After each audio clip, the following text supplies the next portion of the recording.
morning, everyone. Welcome to our NAR CRE Broker Forum.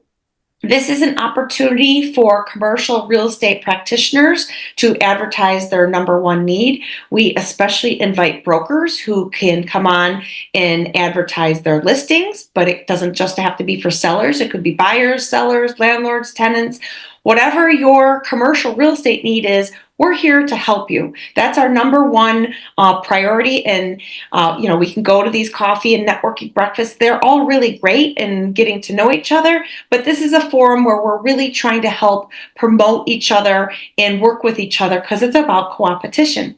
So we also try to provide some content each week. And in previous weeks, in the beginning of the year, we had a state of the market, what we're going to expect in the Illinois area. I had someone on come and talk about exchanges. And so all of these are recorded and they are on our NAR page for the CRE Broker Forum. We also put them on YouTube. We encourage if you want to talk on something that you think would be beneficial to the group, happy to hear, or if you know someone that would be a really great contributor in terms of content, hot topics, we're always happy to listen to that.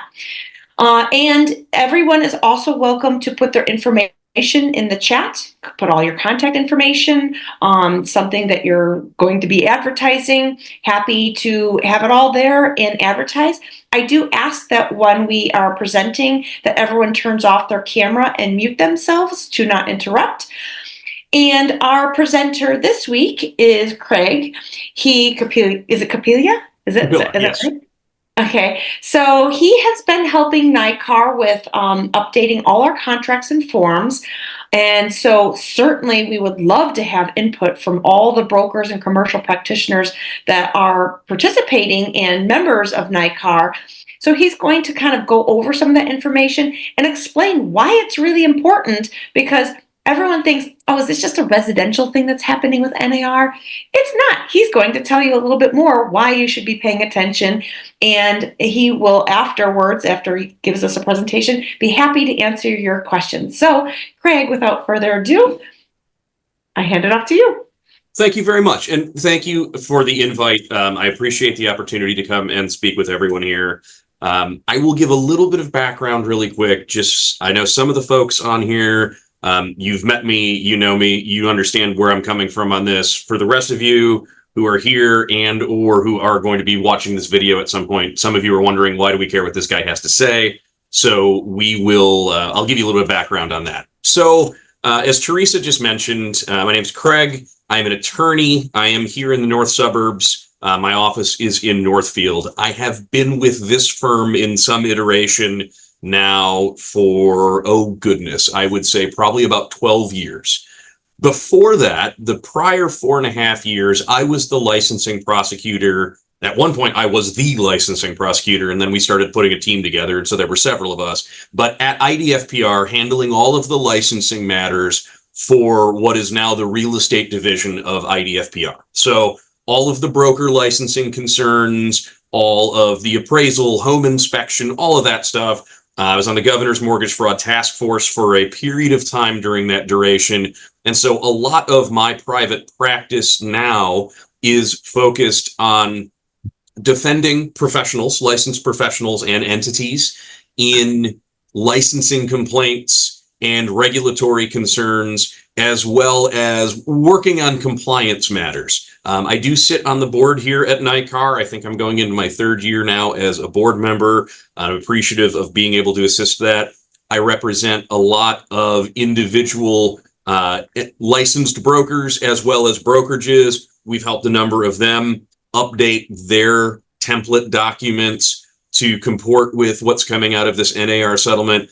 I've also spent a bit of time back and forth to DC working with NAR, particularly in the impacts of the changes here to what's actually taking place in the valuation space and what the elimination of compensation data and concessions data is going to do in valuation concerns. So I've spoken with their real property valuation committee a number of times. And we've had an opportunity then to speak with a bunch of the folks in the lending chain, from the GSEs, FHFA on down, the alphabet agencies and the like. So anyway, I come at this from a background, not really as a practitioner in the transactional space, though we do have folks here that do that.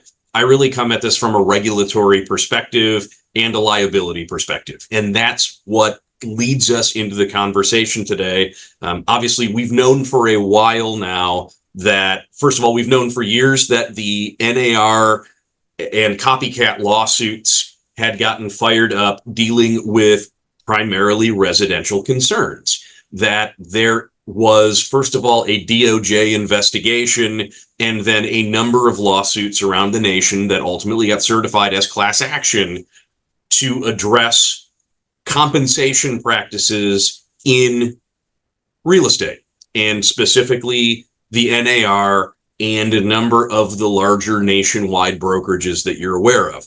Roundabout last summer, we started to get information about a global settlement to these concerns, and we started to get little tidbits, breadcrumbs about what those settlement terms might be.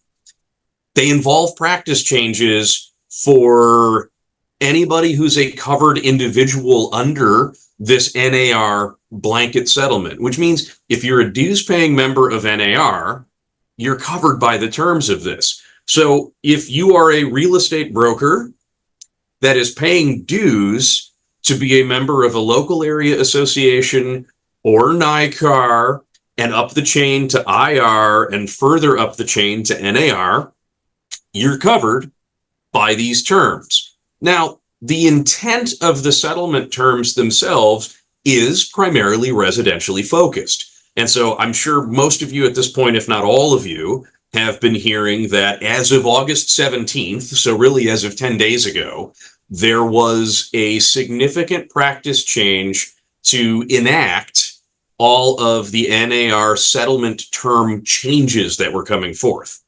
The biggest considerations that we have to think about here is the removal of compensation information out of all of the various MLSs, particularly the NAR and association owned ones, which is 500 and some, I want to say 520 something, multiple listing services around the country are realtor owned, NAR owned data centers. With that, compensation, cooperating compensation, would need to have been removed out of all of those MLSs by August 17th. Again, this is all kind of trending towards why does this really matter to you and why do you care? Well, certainly wherein you're Hello, Bill. wherein you're going to be utilizing hoping you're doing well. multiple listing services for any of this stuff, you're going to notice in your areas that certain boxes of information that used to be there are just gone. Now, can I tell you exactly what that looks like? Of course not, because are all 520 some of these MLSs handling this the same way? Absolutely not. Why would we have something consistent, uniform, and easy for everyone to function in? No, it's very piecemeal. Everybody's got their own way of attacking this problem, and we're going to see over the next 12 to 18 months, we're going to see a lot of fits and starts as everybody figures that part out. Okay, so that's one phase of this.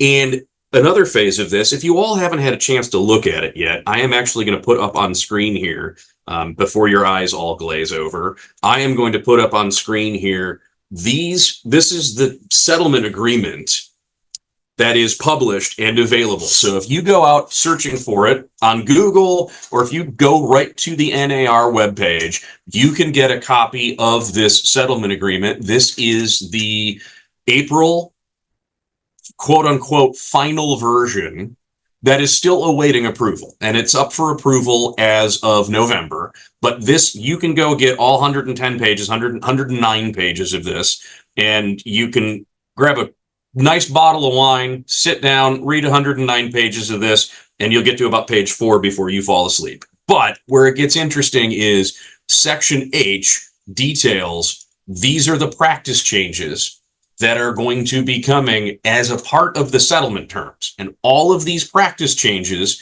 should have taken effect by August 17th.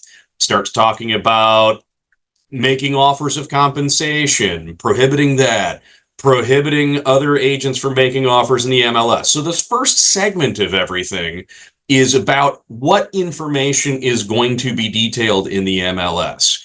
MLS, MLS, MLS, MLS. Where this starts to become more relevant for each of you, even if you're not an MLS user or subscriber, is that it begins to also talk about, if you are a realtor or a realtor MLS participant, what you must disclose to prospective sellers and buyers. Okay, so now we're getting into parts of this that matter. And what this is ultimately going to entail is there is a legal requirement for realtor members, for this is specifically residential focused, for 1 to 4 units. That's how they're defining residential here, that this is what the written requirements are going to be, what you must disclose to your buyers and sellers before providing services. So for the residential folks, this is actually going to entail them on the buyer side. They're going to have a written agreement with those prospective buyers before they show a property, before they break the seal on a door.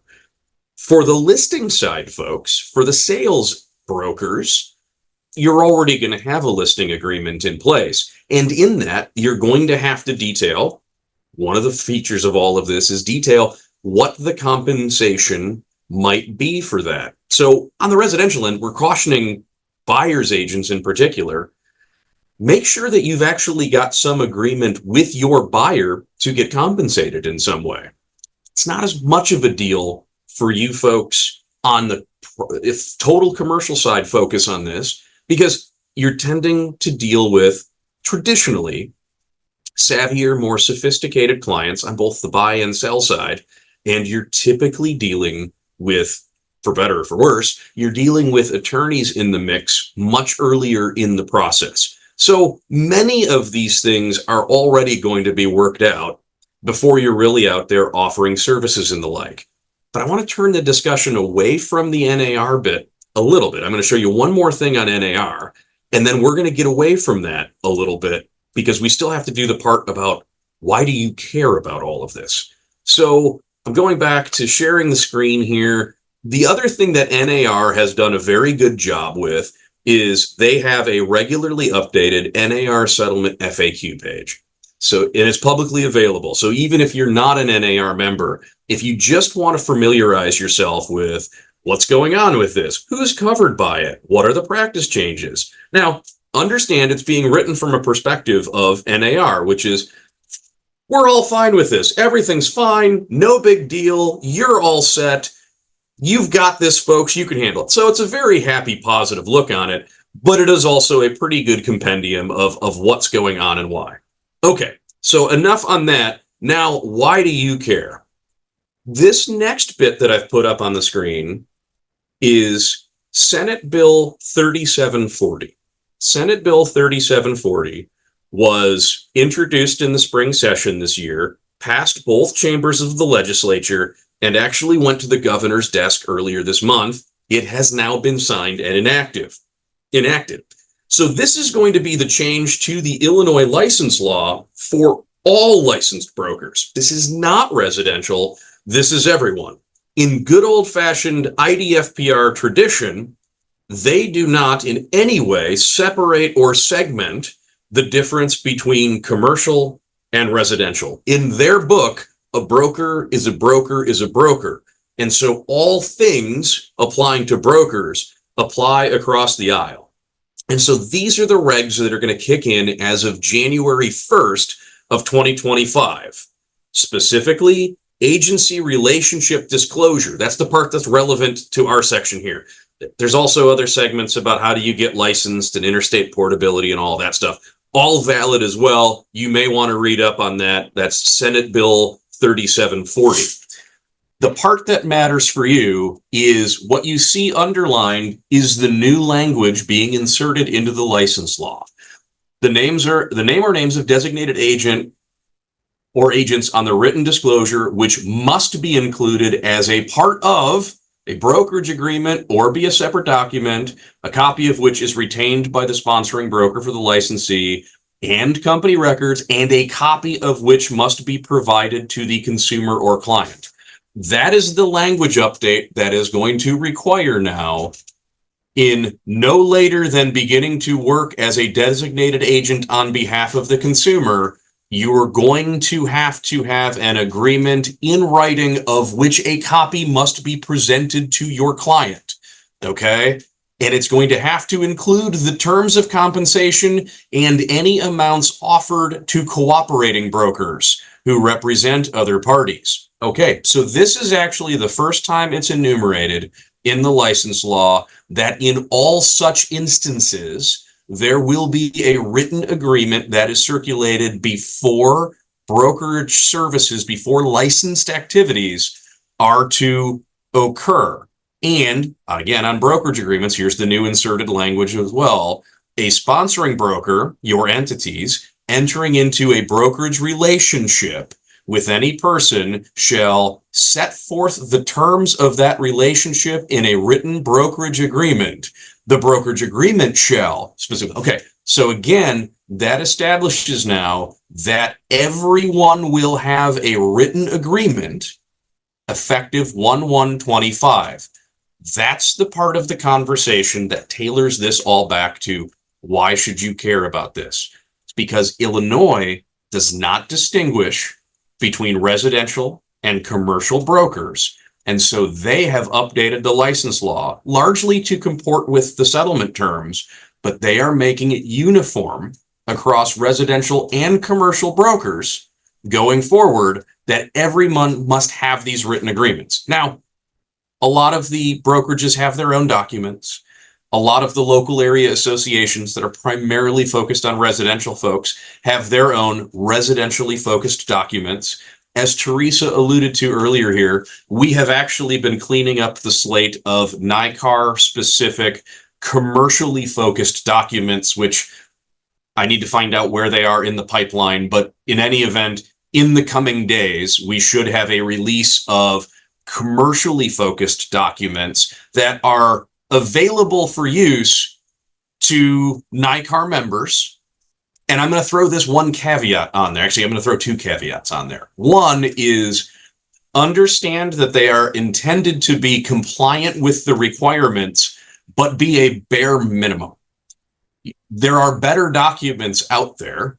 Your own proprietary documents for your particular entity organization are probably better, more robust, and more favorable to you and your organization than what NAR documents are going to be. They're really intended to be a baseline to plug a hole where somebody may not have access to any of those documents at all. So your particular brokerage may have more robust, better documents than what NAR has, but in a pinch, in a vacuum, these are going to be at a bare minimum compliant documents for anyone here's use when you need a document to serve that role. The other caveat is, in my world, they are always a work in progress, which means over time, people are going to look at these documents and identify things and go, hey, I don't really like that paragraph. Can we make that better? Hey, I'm not really sure this covers all of the possibilities. Can we add this, or that too?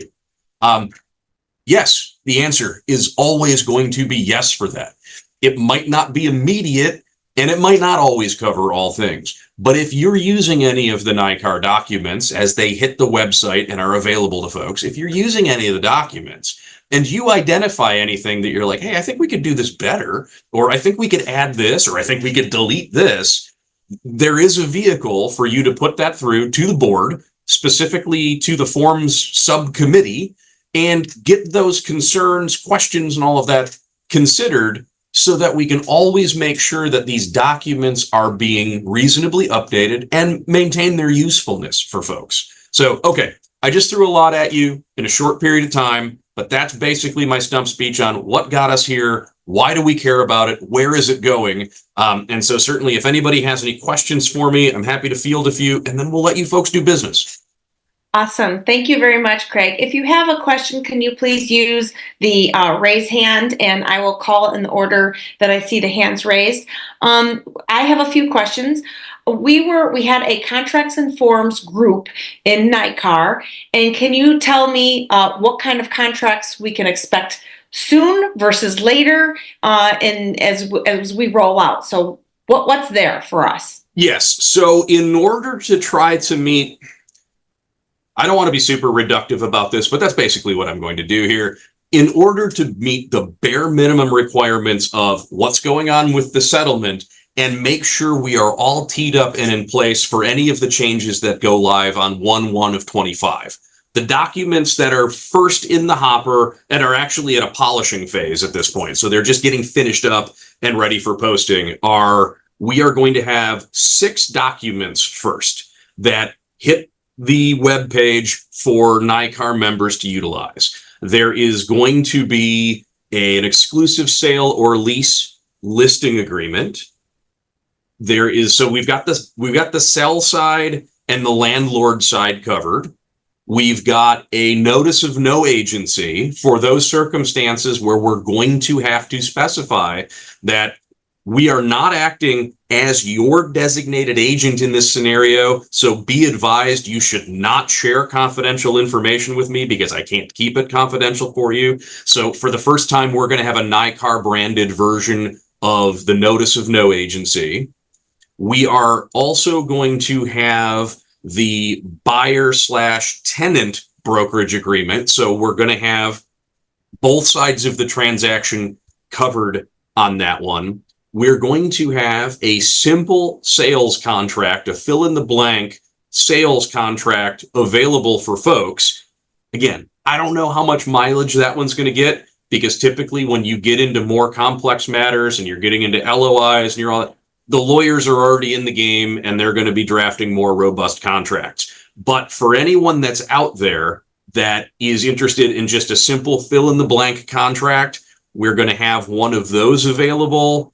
And then additionally with this, the other 2 documents I haven't mentioned yet is we are going to have a cooperating broker agreement. That's going to be the broker to broker cooperating compensation agreement. That's going to memorialize the relationship just between the broker side of all of that. And then finally, we have a slightly different leasing commission agreement that is going to become available to everybody as well. It's going to be specifically focused. It's going to be specifically landlord focused, and it's mildly different than what the overall sales leasing listing agreement looks like. So we're going to try to cover at first blush all of the bases for the commercial practitioners and what we're going to have there. So that's going to be the first 6 documents that go up. Following that, we're going to also try to fill in the blanks with some of the documents. The document library has never actually been terribly robust for NICAR, so we're going to try to improve on that some. So things that we're anticipating going forward. So more documents with additional complexity. One of the things I've already gotten a number of questions on, so it's going to be the first group of the next set of documents is a vacant land form. We've never had a specifically dedicated vacant land form for that. So we'll get one of those polished up. And we're also open to suggestions. So if people have ideas of documents that they would like to see that are NICAR branded, there should be, and I don't know the best way, I don't know, Theresa or Kathy, I don't know who we want to put on this one, but we should probably publicize to people within the newsletter or whatever, that they can reach out to that committee and propose, hey, I'd like to see a copy of a document that does this. I'd like to see a document that does that. So I guess the long version of this is we're open to suggestion. And if people have ideas of things they'd like to see, let us know, let the committee know, and then the committee can let me know. And if we need to make these documents, we can make these documents. If people have versions of documents they like, and we can borrow or steal from those documents and not reinvent the wheel, I'm always in favor of that. So the idea is to make this as user-friendly as we can. And if people identify changes in the documents we're going to have, or documents we don't have but they think we should have, let us know. Thank you, Craig. So if you have suggestions, please put them in the chat. Or if you're watching this or know later, you can go to the NICAR page and contact NICAR and say, hey, I'm interested in these contracts. You can also say, hey, I'm interested in participating in hearing, because we do have a group that is meeting on a regular basis to address these needs. So that, this wound up being the perfect opportunity, as Craig said, to beef up the library of contracts so that we are providing commercial contracts for all our practitioners that are members. Okay, so we're going to take a few questions. I have a few more, but I'm going to go in the order that I see raised hands. Bill Caton, if you want to come on screen and ask your question, that would be great. So Craig, you mentioned the non-agency form. Yes. How does that differ from the ministerial acts, and is that ministerial acts form still appropriate? So there is some difference there, and actually, since I happen to have them available, I'm going to go ahead and show you what we are looking at here. So what you will see relatively soon is this document that is prescribed by law, and it is already updated to the 1/1 of 25 requirements, which historically, believe it or not, you could do a notice of no agency like this, and just the sponsoring broker, the designated managing broker of an entity, takes it, signs one of these things, throws it in the file, and says, I told this person that we were not their agent. And that actually met legal sufficiency. That changed. Now this is going to fall under that whole column of things that must also be presented to the consumer. So we're actually beefing it up a little bit further, that this is the date that it was provided to the consumer. This is the signature of the licensee, and we're going to make the consumer sign it and acknowledge they've received it as well. Is that strictly legally required? No, it's not. But do we think it's a lot harder for someone to argue about not receiving it when their signature's on it? Absolutely. And these are the documents, or these are the terms that are required to be put in here to indicate that there is no agency. These are the things that we can do, but right here, information customer provides to licensee will not be kept confidential. That's the liability release that all of you need when you are not, in fact, acting as an agent of this person, that they're either declining representation altogether or they're showing up on their own, not being represented by anybody on a given day, and they want to tell you all sorts of stuff. And then later they go, oh, he broke my confidence on that. He shouldn't have told me. No, you signed it right here. And it says that you understand this will not be confidential, that I may provide customer with factual information and perform limited clerical services, including but not limited to. Oh, I'm going to update that because it's supposed to say but not limited to. So look at that. Already found a typo. We're going to fix that today. But here's what it's going to say. This is the ministerial acts section, Bill, that you're referring to, that is updated and cleaned up to basically the modern requirements now of what that is. But that's that segment. So that's what we're doing with that document in particular. And my understanding is for the first time, that's going to be the first time that we've had a NICAR branded one. Yes, and there are customers that will not sign anything unless their attorney sees it first and then refuse to. So are we able to, like before, simply write on there, presented to the customer this date, he will not sign it? And sometimes I can get them to initial that statement, but not sign the document. Any coaching on that? Yeah, so I would tell you that the legal requirement for you in that circumstance is that you must have a version of this document that you are keeping in your file and providing to them. So at a bare minimum, date it on the date in which you presented it and have it signed off on your end that you presented it. If they refuse to sign it, that's actually okay. It's not legally required that they sign it. The lawyer in me, the hair stands up on the back of my neck when somebody won't sign something, because this document is really there to protect you. But if they won't sign it, it's okay. They're not legally required to sign it. Just make sure that you've got it signed and dated and you've given them a copy and you keep a copy in the file and you've met the legal requirement. Great, thanks.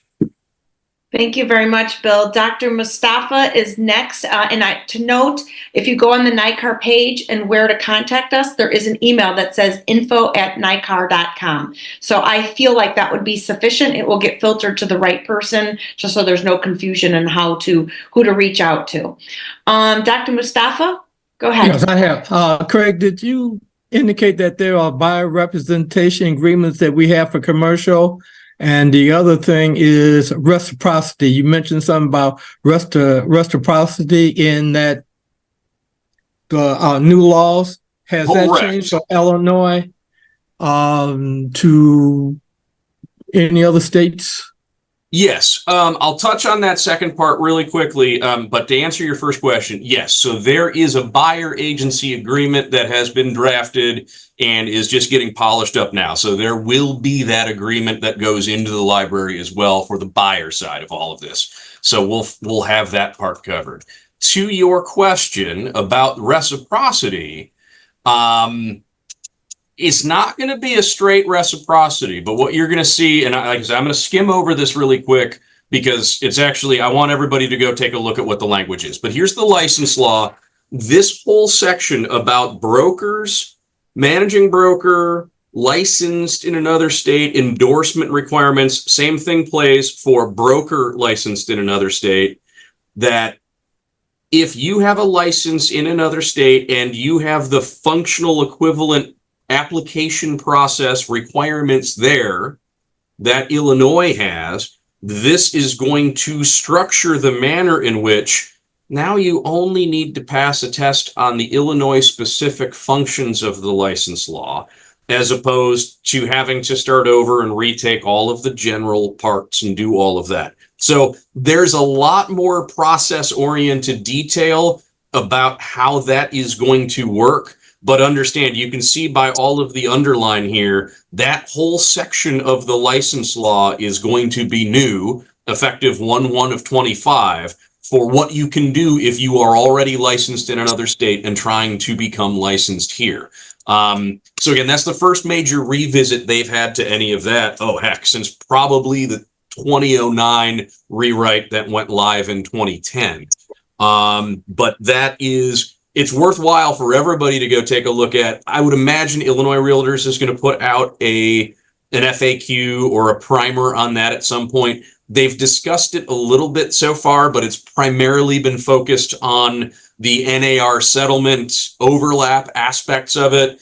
I'm sure as we get into the fall here, there will be additional just general license law change primer that comes out of their legal department as well. But again, for everybody that wants a copy of it, it's Senate Bill 3740 that has been signed by the governor's office, and it will be taking effect as of 1/1/25. And actually, I'm going to do you one better. I am pasting the link to the whole bill is now in the chat, so you should be able to click through that link, and it'll take you, if I did it right to the PDF of the license law update. So you should be able to pull it from there. Thank you very much. Steve Smullen, if you want to go ahead. Yeah, thanks for your presentation today, Craig. Couple of things. You mentioned there were 6 documents. What was the last one that you mentioned? I didn't, you kind of skipped through that fast, or maybe my ears were a little slow. So the last one I mentioned is a leasing commission agreement specifically. So it's a landlord-oriented leasing commission agreement that is different from the full, more robust listing agreement that you're going to have with the seller or the landlord on that one. So it's a little bit different. It may not fit all circumstances, but there may be some circumstances where it applies.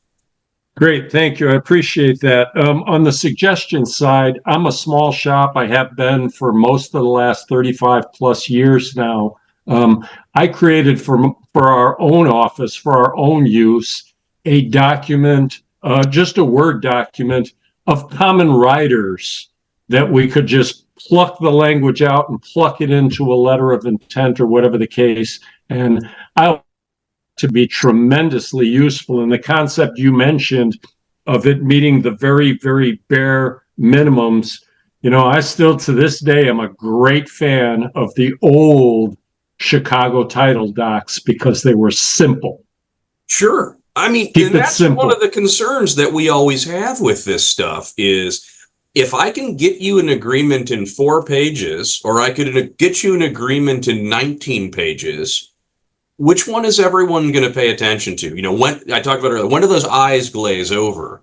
We want to have a document that really protects all parties, but we don't want to scare anyone off, particularly the consumer who's already going to be inundated with paperwork anyway. So one of the items of focus that we've got is try to keep this as streamlined and simplified as we can. I think that goes a long way.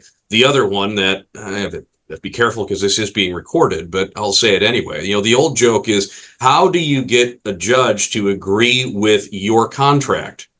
Write it in crayon, right?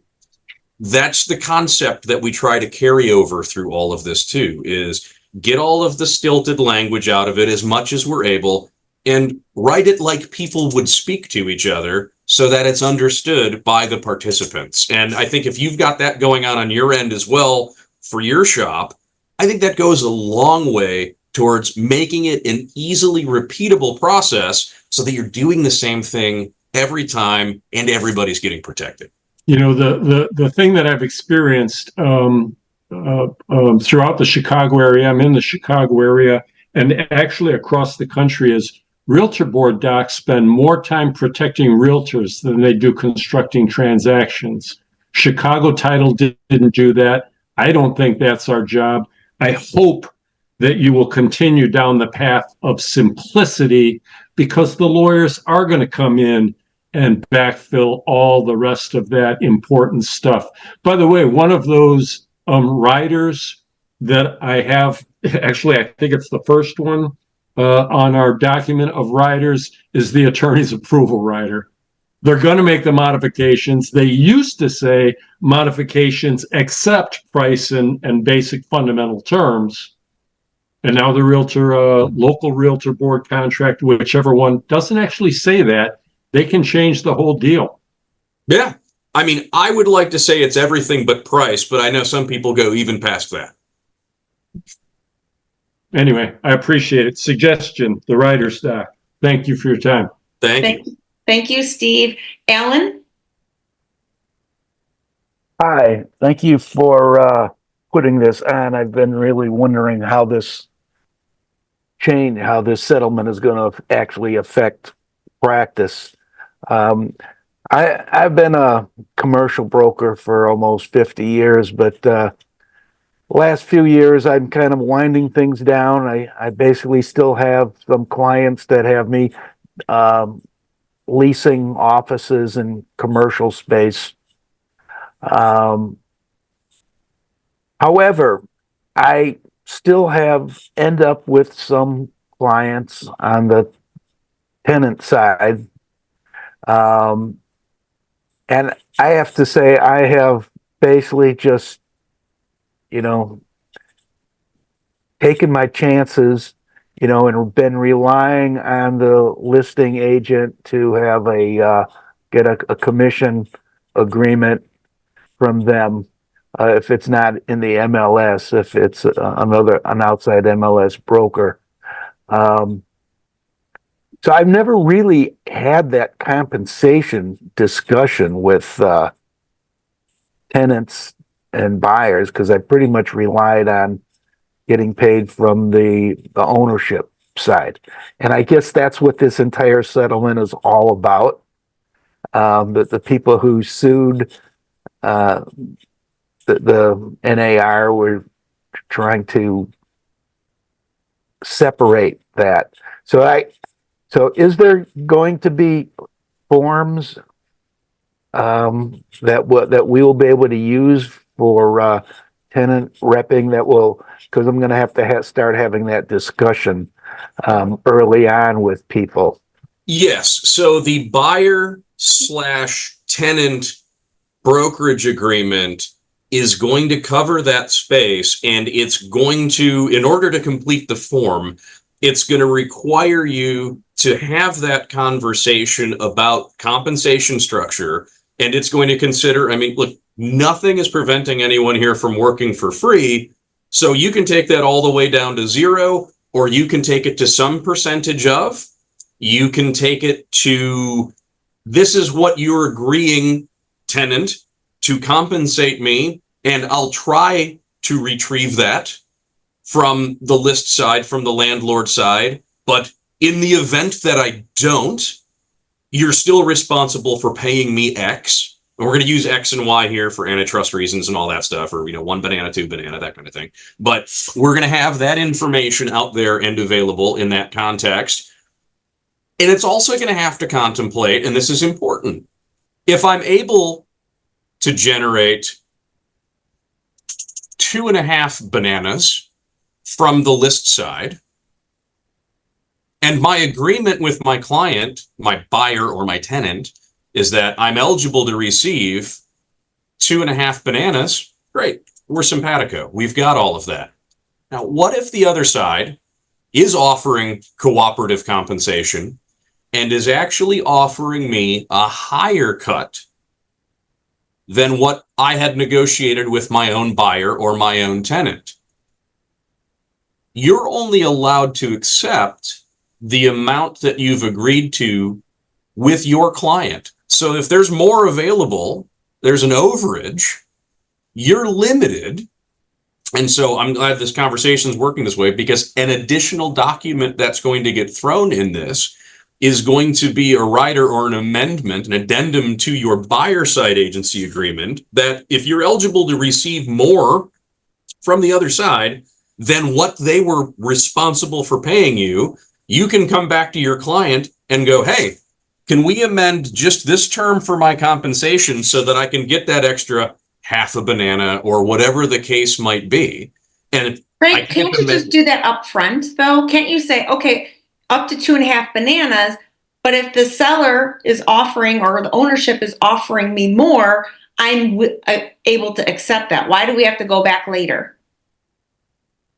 It's more to plug a hole, because not everyone's going to do that in every scenario. So we want to create a vehicle for where that occasion arises in the event that they have not ultimately done so at the outset. So the broker agreement that we're starting with right now, that still needs to be branded on all of this. But when it goes to compensation, all right, let's see if I can pull this up here. So this is not released yet. So congratulations, folks. You're all getting a leak on a document. So everything's going to have to talk about client agrees and acknowledges the sponsoring broker commissions are not set by law and fully negotiable. Okay, so you should be looking for that line everywhere, because we need to tell people now that and make them sign off, acknowledge, understanding that they have that ability. Okay. And then it's going to break down your compensation in a way that this is going to be, it's going to be X% of the purchase price, or a hard dollar figure, whichever's greater, or aggregate lease payments. Okay, so it's contemplating those concerns. Then if you've come across something that's an unlisted property, we're going to have an option for that as well. Then in here, we've got other compensation issues, and it's intended to cover territory that maybe isn't otherwise really relatable above. I guess one of the things that we can do here, and I don't think we've done that effectively yet in this version, I guess we could handwrite it in here, but we can also create a fillable term that people would have to use, is that there is the ability, if the sell side agent, if the listing agent, the listing sponsoring broker is offering cooperating compensation, and it is an amount in excess of what we've decided in sub 1 or sub 2 here, that the client acknowledges and agrees that sponsoring broker for the buy side may accept that additional compensation. And so I think we can throw that in here. I think we still want to have a separate document additionally that also covers that ground in the event that this is something that creeps up at a later date and wasn't really contemplated at the time. So we'll probably attack it from both sides. Okay. Heather, if you want to go ahead. Thank you, Craig. It's very helpful for you. I know I've heard several renditions of all the changes, but you're very good at explaining. And I know there are a number of us that are on the forms committee, so that are on this Zoom call as well. But having the input of what is important to us is what NICAR is trying to provide. So please use that info to tell us what is needed so we can make those our highest priority on the review committee. Getting to Craig's last comment, I think having that box to check that buyers are in agreement and we don't have to take that extra form. If it's not checked, then we have a form in specific instances, but having that already built in is part of that simplicity that we're trying to provide all of us as brokers to cover ourselves. If it's being offered, it isn't a disadvantage to the buyer. Why wouldn't they agree to it? I think it would be helpful to add that to our current form before it gets published. Yeah, I think we can make that happen. So I believe it should definitely be on the form, but to that point, there will be some brokers that say, I refuse to take any commission from the other side because I'm representing my client, right? So we all have these distinctions in our business. As it happens, dual agency is allowed here. We have allowed getting compensation from the other side of the aisle. So every broker and every client is going to have to make a decision for themselves. So it's nice to have that simplicity, but we can see scenarios where it makes sense for what your relationship is with your client and or other side of the aisle. Thank you. Ahmed, if you want to go ahead with your question. Yeah, thank you. Craig, my question is, you mentioned something about a document between broker to broker, some kind of, what was it, a compensation agreement form? Correct. So is that a form NICAR has developed, or you've been part of it's a NICAR form? It is a NICAR form, yes, and I'll throw that up here too while you're asking your question, so you can see what we're looking at. Right. So one of the issues have been over the years, most of the bigger commercial folks are not are not realtor members. They always have had a reluctance of anything we push that's got a realtor tag to it. So I don't know. I mean, are they getting the same kind of information that we've been getting to keep up, to keep abreast with the changing scenario here? No, horrifyingly enough, I read an article, good grief, I want to say it was Wall Street Journal. It was a national publication. I think it was the Journal. And I read it, and this is within the last 2 weeks, that basically said that as many as a third of realtors are unaware of the terms of the settlement and its applicability and all of that. So if the people who are actually being directly impacted on a day-over-day basis, if as many as a third of them don't know anything about this and how it's going to work, you can be almost certain that other practitioners in the space but tangential are not necessarily going to get this. Now, I want to hesitate there for a second, because again, understanding in the commercial space, you're typically dealing with a more savvy and sophisticated participant in the marketplace. Right. Any number of them might have also been reading that article in the Journal and went, I should probably know more about this. So there may be some self-educating going on, and I would not be shocked by that.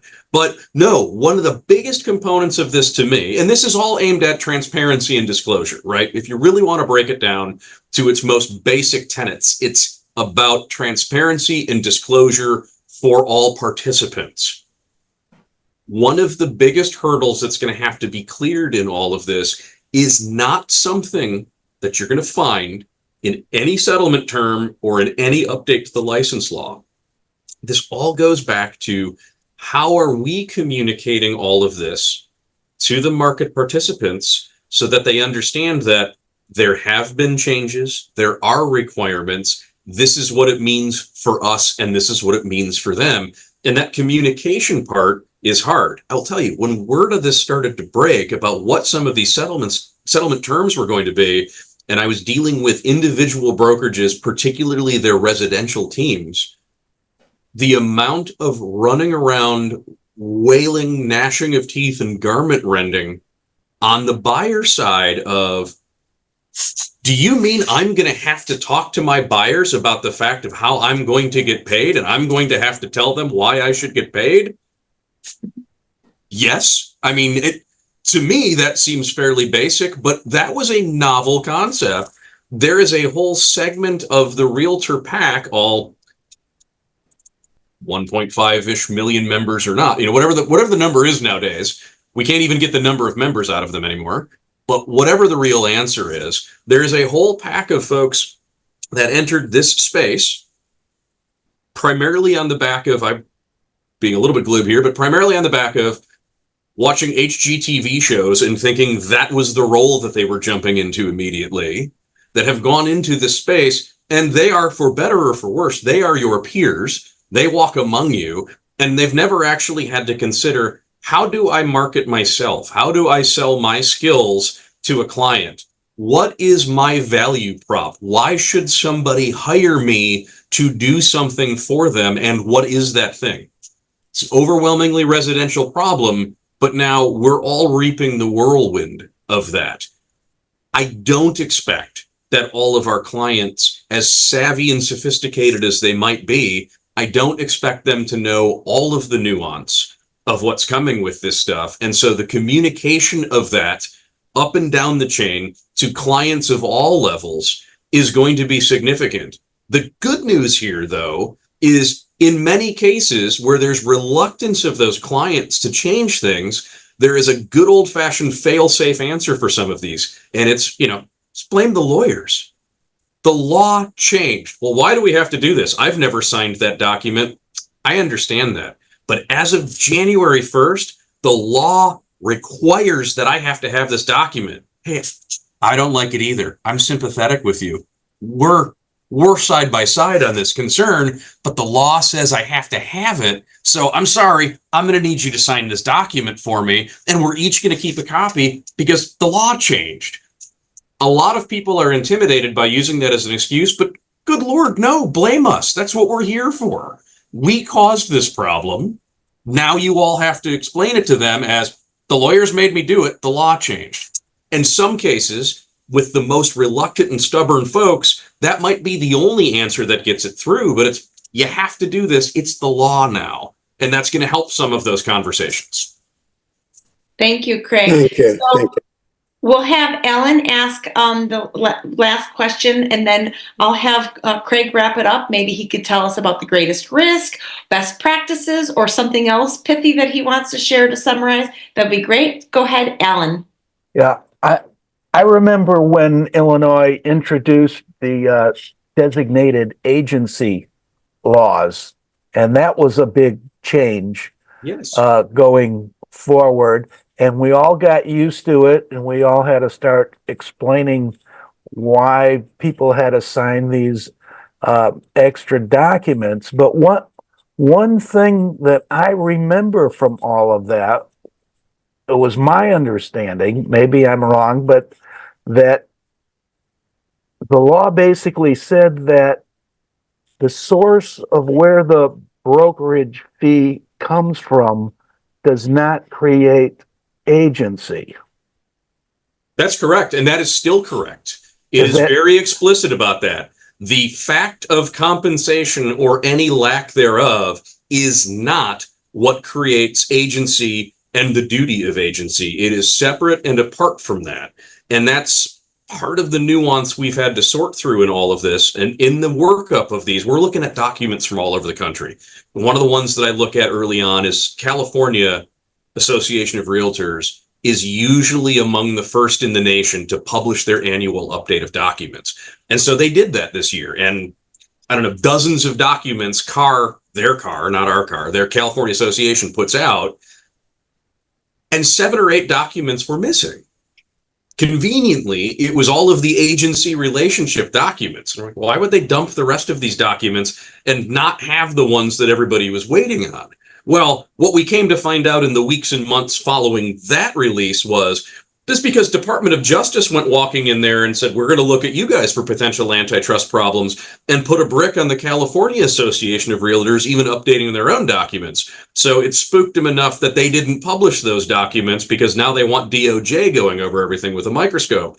We're looking at those concerns around the country where DOJ continues to assert itself, where agency relationships are what is under the microscope at this point in time everywhere. And it's not specifically related to compensation, nor will it be. To your point on designated agency, I've had a bunch of folks so far go, well, I like the Wisconsin document that says X. I like the Wisconsin document that says Y. Can we incorporate that? The short version is unfortunately no. And that's because the Wisconsin license law, as it's structured, basically presumes no designated agency and actually discourages designated agency, whereas the Illinois law effectively presumes that designated agency exists from the outset unless otherwise documented. So they actually come at that same coin from 2 different sides, which means we also can't just grab from other sources and go, this will be good enough for us. In many cases, it's not. So we have to be careful how we address those sorts of concerns. And I guess as a wrap up, as my big takeaway from all of this, that's sort of the point that I'd like to make with everyone, is that right now, this is focused on our best understanding of what's coming out of this and what we know or what we think we know right now. I promise you that in the next 12 to 18 months, we're going to be seeing more changes out of this. In fact, I had to fly to a conference last week, and by the time I landed, I had received a copy of the new class action lawsuit filed in the Northern District of Illinois from a brokerage out of Mount Pleasant, South Carolina, so just outside of Charleston, where I've got some clients down there and do some South Carolina work. And sure enough, a brokerage down there had filed a lawsuit against 6 or 8 different state organizations, as well as NAR, as well as local area boards, now trying to break down the mandatory membership up the food chain. So if you're a local area association member, your dues get split to, for example, Illinois Realtors, and then National Association of Realtors, and also realtor membership for lockboxes. So we've already got a new litigation environment. That's the next wave of all of this, is now breaking down membership in any of these associations anyway.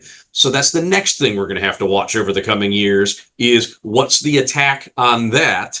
And if this really is a piecemeal approach to changing everything that we know about the way being a real estate agent and a real estate broker has been structured for the better part of the last 30 or 40 years.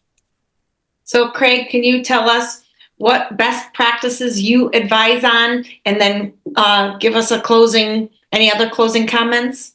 No, I would say, just for me, particularly having been a licensing prosecutor for a number of years, knowing the sorts of things that the state regulators tend to lean into pretty hard, I'll just say this as a basic function.